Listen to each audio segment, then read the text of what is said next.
Everyone, तो आज हम English flamingo class 12th chapter number 2 lost spring जिसे एनीस जंग ने लिखा है उसका पार्ट सेकंड कंप्लीट करेंगे। पार्ट फर्स्ट में हमने साहिब की स्टोरी डिस्कस की थी। अब पार्ट सेकंड में हम मुकेश की स्टोरी डिस्कस करेंगे। ठीक है, तो यहाँ पर हम मुकेश की स्टोरी स्टार्ट करते हैं। I want to drive a car. Mukesh insist on being his own master. Mukesh car चलाना चाहता है और वो अपने खुद का मास्टर होना चाहता है। वो एक मोटर मैकेनिक बनना चाहता है, वो अनाउंस करता है। लेकिन जब ऑथर उससे पूछती हैं कि do you know anything about cars, मतलब तुम कार के बारे में कुछ जानते हो, तो मुकेश उनकी आंखों में बिल्कुल सीधे देखते हुए कहता है कि मैं कार चलाना सीख जाऊंगा। His dreams looks like a mirage amidst the lust of streets. Miraj का मतलब होता है एक छलावा। ठीक है, तो उसकी जो ड्रीम्स होती है वो इसी तरीके की लगती हैं। That fills his own town Firozabad. ऐसी ड्रीम्स जो बिल्कुल एक धुंध की तरीके की हो, जो कभी भी पूरी ना हो सके। ठीक है, फेमस फॉर इट्स बैंगल। जो फिरोज़ाबाद सिटी है वो बैंगल्स के लिए बहुत ज़्यादा फेमस है।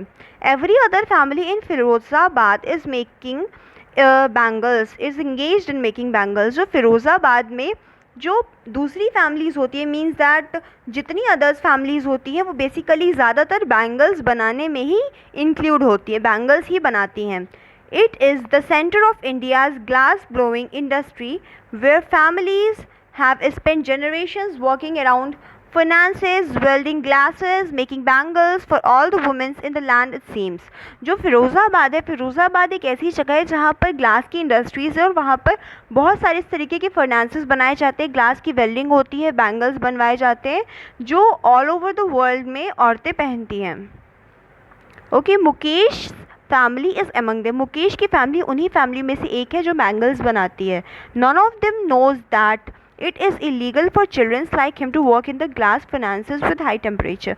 ग्लास के फर्नांसेस में बच्चों का वर्क करना, जो कि छोटे बच्चे हैं उनका वर्क करना इलीगल है, लेकिन वहाँ पर कोई भी इंसान ऐसा नहीं जानता है, क्योंकि जो ग्लास के फर्नांसेस होते हैं वहाँ पर जो टेम्परेचर होता है वो बहुत ही ज़्यादा हाई होता है। In dingy cells without air and light, that the law, if enforced, could get him and all those 20,000 children out of the hot furnaces where they slog their daylight hours, often losing the brightness of their eyes। जो ये फर्नांसेस होते हैं यहाँ पर lights भी नहीं जलती हैं और कोई एयर भी नहीं होती है, कुछ भी नहीं होता है, बिल्कुल बंद होता है। और यहाँ पर जो बच्चे हैं वो अप्रॉक्सीमेटली 20,000 बच्चे वर्क कर रहे होते हैं हॉट फर्नांसेस में, और जो यहाँ पर लाइट भी नहीं होती है और इन सारी चीज़ों की वजह से ये दिन रात काम करते हैं, और जो डे लाइट के आवर्स होते हैं इनमें काम करने की वजह से जो उनकी आँखों की ब्राइटनेस है वो भी चली जाती है। Mukesh's eyes beams as he volunteers to make me home, which he proudly says it's being rebuilt। Mukesh जो होता है वो उसकी आंखें चमक जाती है जब वो ये कहता है कि मैं आपको अपना घर दिखाऊंगा, वॉलंटियर करूंगा, मैं अपना घर दिखाऊंगा आपको। बहुत ही प्राउडली वो बताता है कि उसे दोबारा बनवाया गया है, it is being rebuilt. Okay, we walk down stinking lanes choked with garbage, past homes and that remains halls with crumbling walls, wobbly doors, no window, crowded with families of pupils and animals coexisting in crowded with families of humans and animals, a primeval state। इसका मतलब ये कि जो मुकेश जहाँ से उन्हें ले जा रहा होता है वहाँ पर जो नालियाँ होती हैं वो बिल्कुल ही बंद होती हैं, जो गलियाँ होती हैं बहुत ही ज़्यादा छोटी होती हैं, गार्बेज भरा होता है और बहुत ही पुराने पुराने बहुत ही अजीब से क्रम्बलिंग वॉल्स के घर बने होते हैं जहाँ पर कोई खिड़की तक नहीं होती और बहुत ही ज़्यादा वोबली डोर्स होते हैं। फैमिली जो होती है बहुत ही ज़्यादा हौच पौच में रहती है, मीन्स फिर बहुत ही ज़्यादा क्राउडेड रहते हैं वो लोग वहाँ पर, और वहाँ पे ह्यूमंस और एनिमल्स जो होते हैं वो एक ही साथ रहते हैं। He stops at the door of one such house। वो उसी तरीके के एक घर के सामने रुक जाता है। Band a wobbly iron door with his foot। और अपने पैर से जो एक वोबली आयरन का डोर है, जो लोहे का डोर है, उसे बैंग करता है और उसे पुश करता है, उसे खोल देता है। We enter a half built shack. हम एक आधे बने हुए शैक के अंदर एंटर करते हैं, ऐसा ऑथर बताती हैं। In one part of it thatched with dead grasses. जो एक पार्ट है उसका वो बिल्कुल ही डेड ग्रासेस से भरा हुआ है। Is a firewood stove over which sits a large vessel of sizzling spinach leaves. एक फायरवुड स्टोव है, एक स्टोव है जहाँ पर खाना बनता है, वहाँ पर एक बहुत ही बड़ा सा वेसल रखा हुआ है जिसके अंदर स्पिनाच लीव सिजलिंग कर रही हैं, मतलब कि जो स्पिनाच की लीव्स हैं, जो पालक के पत्ते हैं, वो पक रहे हैं। On the ground in large aluminium platter are more chopped vegetables, और ज़मीन पर एक बहुत ही बड़े एल्यूमिनियम के प्लेटर में, एक एल्यूमिनियम के प्लेट टाइप में बहुत सारे चॉप्ड वेजिटेबल्स रखे हुए हैं। A frail young women is cooking the evening meal for the whole family, एक बहुत ही यंग वुमेन, एक बहुत ही छोटी औरत वहाँ पर बैठ के इवनिंग का खाना बना रही होती है पूरे परिवार के लिए। Through eyes filled with smoke she smiles, उसकी आंखें बहुत ही ज़्यादा धुएं से भरी होती हैं, फिर भी वो स्माइल कर रही होती है। She is the wife of Mukesh elder brother, वो मुकेश के बड़े भाई की पत्नी है। Not much older in years, वो ज़्यादा बड़ी नहीं है एज में। She has begin to command respect as the bahu, बहुत ही कम उम्र में उसे एक बहू के तरीके की रिस्पेक्ट मिलने लगी है, और वो वहाँ की बहू है। The daughter in law of the house already in charge of 3 men, जो वहाँ की बहू है उन्हें 3 आदमियों का ख्याल रखना पड़ता है, वो 3 आदमियों की इंचार्ज है, उसके हस्बैंड मुकेश और मुकेश के father. When the older man enters, she gently withdraws behind the broken wall and brings her wheel closer to her face. जैसे ही वो बूढ़े आदमी अंदर आते हैं, जो मुकेश के फादर है, वो जल्दी से एक टूटी हुई दीवार के पीछे जाकर छुप जाती है, और जो उसकी व्हील है, व्हील का मतलब कि जो उसका घूंघट है, उसे अपने चेहरे तक ले आती है। As custom demands, daughter in law must veil their faces before male elders, जो बड़े मेल्स होते हैं घर के, जो बड़े आदमी होते हैं घर के, उनके सामने, ये वहाँ का कस्टम्स है, डिमांड्स है, वहाँ की कस्टम की डिमांड्स है कि जो बहू होती है, जो डॉटर इन लॉ होती है, वो वहाँ पर बड़े एल्डर्स के सामने, बड़े मेल एल्डर्स के सामने अपने फेस को वेल करेगी, मीन्स दैट अपने फेस को ढकेगी। In this case the elder is an impoverished bangle maker, ये जो बूढ़ा आदमी है, ये भी एक बैंगल मेकर है, ठीक है। Despite long years of hard labor, first as a tailor, then as a bangle maker, he has failed to renovate a house. ये जो आदमी है, जो मुकेश के पिता हैं, ये काफ़ी साल हार्ड वर्क करने के बाद, पहले ये टेलर थे और उसके बाद ये बैंगल मेकर बने, लेकिन ये अपने घर को रेनोवेट नहीं करवा पाए। उन्होंने अपने दोनों बच्चों को स्कूल भेजा। All he has manage to do is teach them what he knows, the art of making bangles. Okay, तो वो उन्हें क्या आता था, वो उन बच्चों को सिर्फ यही सिखा पाए जो उन्हें आता था, उन्हें आता था बैंगल मेक करना, the art of bangle making, ठीक है। तो वो उन्होंने अपने दोनों बच्चों को सिखाया। इट इज़ हिज करम, हिज डेस्टिनी, मतलब कि ये उसका करम है, ये उसकी डेस्टिनी है। मुकेश की ग्रैंड मदर कहती हैं कि ये उसका करम है, उसकी डेस्टिनी है। Who has watched her own husband go blind with the dust from polishing the glass of bangles, जिस औरत ने अपने पति को खुद ब्लाइंड होते हुए देखा है, बैंगल्स की पॉलिशिंग करते हुए, डस्ट की वजह से उनकी आंखें चली गई हैं उसके हस्बैंड की, वो औरत ये कह रही है कि ये इसका करम है, ये इसकी डेस्टिनी है। Can a god given linger over be broken, she implies. Born in the castle of bangle maker, they had seen nothing but bangles in the house. वहाँ पर बैंगल की, मतलब जो कैसल है, बैंगल मेकिंग का जो castle है, वहाँ पर पैदा होने के बाद उन्हें घर में चारों तरफ से बैंगल्स ही दिखाई देते, उसके अलावा कुछ भी नहीं। यार्ड्स में और दूसरे घरों में भी सिर्फ बैंगल्स ही होते हैं। पूरी जो फिरोज़ाबाद की स्ट्रीट्स होती है, वहाँ पर बैंगल्स की ही दुकानें होती हैं।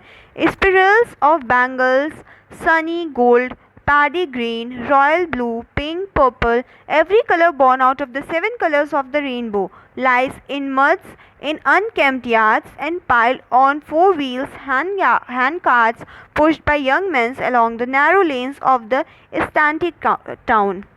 जो टाउन्स होते हैं वहाँ पर लोग 4 व्हील हैंड कार्ट्स का मतलब कि जो ठेले होते हैं, ठेले पर बैंगल्स बेचने जाते हैं, और कुछ लोग जो होते हैं वो बैंगल्स को ज़मीन पे ही बिछा करके टारपॉलिन वगैरह वहाँ पर बेचते हैं। वहाँ पे रेनबो के हर कलर के बैंगल्स होते हैं, जितने कलर रेनबो में होते हैं उतने कलर के बैंगल्स वहाँ पर प्रेजेंट होते हैं। इनफैक्ट उससे भी ज़्यादा कलर के बैंगल्स वहाँ पर प्रेजेंट होते हैं। And in dark hutments next to the line of flames of flickering oil lamps sit boys and girls with their father and mothers building pieces of colored glass into circles of bangles. जो वहाँ पर हर्टमैन्स है, dark हर्टमैन्स है, बिल्कुल line के बाहर जो जहाँ पर फ्लेम्स जो हैं, जहाँ पर एक ऑयल का लैम्प फ्लिकर कर रहा है, मतलब कि ऑयल का लैम्प जो लालटेन्स होती हैं, जिन्हें लालटेन्स कहा जाता है ऑयल लैम्प्स को, वो फ्लिकर कर रही हैं, वो फड़फड़ा रही हैं। Sit boys and girls with their fathers and mothers, वहाँ पर जो बच्चे हैं वो अपने मदर फादर्स के साथ बैठे हुए हैं और वो कलर्ड ग्लास के पीसेस को बैंगल्स, सर्कुलर बैंगल्स बनाने में अपने मदर फादर की हेल्प कर रहे हैं। Their eyes are more adjusted to the dark than to the light outside, उनकी जो आँखें हैं वो इतना काम करते करते डार्क में ज़्यादा कंफर्टेबल फील करती हैं लाइट में रहने से ज़्यादा। मीन्स दैट लाइट में रहने से ज़्यादा उन्हें डार्क में रहना ज़्यादा कंफर्टेबल लगता है। This is why they often end up losing their eyesight before they become adult, इसी वजह से एडल्ट होने से पहले ही उनकी आई साइट्स बहुत ही ज़्यादा वीक हो जाती है या फिर वो अपनी आई साइट्स खो देते हैं। Savita, a young girl in a draping dress sits alongside an elderly women soldering pieces of glass, एक लड़की है सविता जो कि एक छोटी सी लड़की है, वो एक पिंक ड्रेस पहनी हुई है, ड्रैप पिंक ड्रेस पहनी हुई है और वो एक बूढ़ी औरत के पास में बैठी हुई है और ग्लास के पीसेस को सोल्डर कर रही है। As her hand moves mechanically like the tongs of the machine, उसके जो हाथ है वो बिल्कुल ही मशीन के टोंग्स की तरह चल रहे होते हैं, इतने फास्ट चल रहे होते हैं। I wonder if she knows the sanctity of the bangles she keeps making. It symbolizes an Indian woman's सुहाग। इसका मतलब ये बता रही है कि जो बैंगल्स वो बना रही है, मुझे ऐसा लगता है, ऑथर बता रही है कि मुझे ऐसा लगता है कि उसे इन बैंगल्स की महानता भी पता होगी, इसकी जो कॉज है, ये क्यों बनाया जाता है, ये भी पता होगा, इसलिए वो बना रही है। It symbolises an Indian women सुहाग, ये जो है वो एक भारतीय औरत के सुहाग की निशानी होती है। और स्पीशियस इन मैरिज, ये मैरिज में औरतें पहनती हैं और मैरिज के बाद हमेशा पहनती ही रहती हैं। It will drawn on her suddenly one day when her head is draped with a red wheel, एक दिन वो भी इसे पहनेगी जब उसे भी एक लाल कलर के जो दुपट्टे होते हैं उसमें ढकना पड़ेगा अपना चेहरा, ठीक है। Draped with a red veil, her hands dyed red with henna, जिस दिन उसके हाथ जो हीना मेहंदी होती है उससे भरे होंगे, हीना से भरे होंगे, और रेड कलर के जो बैंगल्स होते हैं जो वो बना रही है उसी तरीके के बैंगल्स एक दिन उसके अपने रिस्ट पे, उसकी अपनी कलाई पर होंगे। She will then became a bride, तब वो एक दुल्हन बन जाएगी। Like the old women beside her who became one many years ago, उसी ओल्ड वुमेन की तरह, उसी बूढ़ी औरत की तरह जो कि एक दिन ब्राइड बनी थी बहुत ही साल पहले। She still has bangles on her wrist, लेकिन अभी तक उनके हाथों में, उनकी कलाइयों में अभी भी चूड़ियाँ हैं। But no light in her eyes, लेकिन उनकी आँखों में कोई भी रोशनी नहीं है। एक वक्त सिर भर खाना भी नहीं खाया, शी सेज, वो कहती हैं कि हमने एक वक्त पेट भर के खाना भी नहीं खाया है। In a voice of drained of joy, एक बहुत ही दुखद आवाज़ में, बहुत ही जॉयफुल आवाज़ में, मतलब ऐसी आवाज़ में जो कि बिल्कुल भी बहुत ही ज़्यादा दुखद है और उसमें बिल्कुल भी जॉय नहीं दिखाई दे रहा है। ऐसा लग रहा है कि उसकी जो उस आवाज़ की जो हंसी है, जो खिलखिलाहट है, वो बिल्कुल खो सी गई है। She has not enjoyed even one full meal in her entire lifetime, उसने अपनी पूरी ज़िंदगी में एक बार भी पेट भर के, जी भर के खाना नहीं खाया है। That's what she has reaped. Her husband an old man with a flowing beard says, I know nothing except bangles. All I have done is making a house for the family to live in. उसके जो husband होते हैं बहुत ही ज़्यादा बूढ़े आदमी होते हैं और उनकी दाढ़ियाँ बिल्कुल नीचे तक फ्लो कर रही होती हैं। वो कहते हैं कि मुझे बैंगल्स बनाने के अलावा कुछ भी नहीं आता, मुझे बैंगल्स के अलावा कुछ नहीं आता, बस मैंने अपनी फैमिली के रहने के लिए एक घर बनाया है, मैंने बस अपनी पूरी ज़िंदगी में सिर्फ इतना ही किया है। Hearing him one wonders if he has achieve that many have failed in their life time, उन्हें ऐसा लगता है कि उन्होंने वो ऐसा काम कर दिया है जो कि बहुत लोग ये काम भी अपनी पूरी ज़िंदगी में नहीं कर पाते। मीन्स दैट बहुत लोग एक घर भी अपनी पूरी लाइफ टाइम में नहीं बना सकते। He has a roof over his head, उन्हें उनके छत पर एक छत है, उनके सर पर एक छत है, इस बात की उन्हें बहुत ज़्यादा खुशी है। The cry of not having money to do anything except carrying on the business of making bangles, उनके पास इतने भी पैसे नहीं हैं कि वो कोई दूसरा बिजनेस स्टार्ट कर पाए, सिर्फ वो बैंगल्स ही बना सकते हैं। Not even enough to eat rings in every home, वहाँ पर उन लोगों के पास खाने के लिए भी इतने ज़्यादा पैसे नहीं होते, बस इतना होता है कि हाँ वो बैंगल्स बनाते हैं। The young man echo the lament of the elders, little has moved with time. It seems in Firozabad, years of mind-numbing toils have killed all initiative and the ability to dream. Firozabad में इतनी ज़्यादा ये bangles बनाने की प्रथा चली है कि वहाँ पर जो लोग ड्रीम्स देखते थे वो अपनी ड्रीम्स देखने की एबिलिटी तक खो चुके हैं, मतलब वो ड्रीम्स देख ही नहीं पा रहे हैं। उन्हें वो बस ये चाहते हैं कि उनके पास खाने के लिए खाना हो, रहने के लिए छत हो, बस इतना उनके लिए बहुत है। Why not organize yourself into a cooperative? I asked a group of young men who have fallen into the vicious circle of middlemen who trap their fathers and forefathers. वहाँ पर जो ऑथर जाती है वो कहती है कि तुम लोग अपने आप को एक कोऑपरेटिव के टाइप में ऑर्गेनाइज क्यों नहीं करते जो एक दूसरे को कोऑपरेट करे, एक दूसरे की हेल्प करे, एक दूसरे को संभाले। उन्होंने एक ग्रुप के आदमी से पूछा जो कि बिल्कुल एक मिडिल एज के आदमी थे, मिडिल मैन्स थे, जो कि अपने फादर्स और फोर फादर्स के द्वारा ट्रैप्ड हैं। Even if we get organised we are the ones who will be hauled up by the police, beaten and dragged to jail for doing something illegal, they said. वो लोग कहते हैं कि अगर हम लोग कुछ करते भी हैं तो हम लोग पुलिस के थ्रू हम लोगों को मारा भी जाएगा और हम लोग को जेल में धक्का दे दिया जाएगा अगर हम लोगों से कुछ इलीगल हो गया तो। There is no leader among them, वहाँ पर उनका कोई भी लीडर नहीं है। No one who could help them see things differently, वहाँ पर कोई भी ऐसा इंसान नहीं होता जो उन्हें मदद करे चीज़ों को दूसरे नज़रिए से देखने के लिए। Their father are as tired as they are, उनके पिता भी उसी तरीके से थक चुके हैं जिस तरीके से वो लोग थके हुए हैं। They talk endlessly in a spiral that moves from poverty to apathy to greed and to injustice.